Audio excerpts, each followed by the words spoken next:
Барлығымыздың сүйікті актер Уилл Смиттің бала кезінде тұтыққанын білдіңіз бе?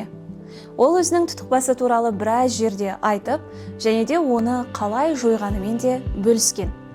Бала кезінде тұтықпасы өзін төмен санауға және де түрлі қорқыныштарға себеп болған. Бірақ достары мен отбасы оған түсіністікпен қарап, соның арқасында оны жеңіл өткеруге көмектескен. Сондай-ақ Уилл Смит өз тарапынан тұтықпаны жеңу үшін ритмге, яғни ырғаққа және де сөз ойындарына көңіл бөлген. Рэп айту арқылы оның тұтықпасының жеңілдегенін сезініп, соны әдетке айналдырып, ырғақтарды, иірімдерді, дауысты дыбыстарды созып айту арқылы тұтықпасын жеңілдеткен. Сондай-ақ сөз ойындары айталмаған сөзін айта алатын сөзіне ауыстырып қолданған.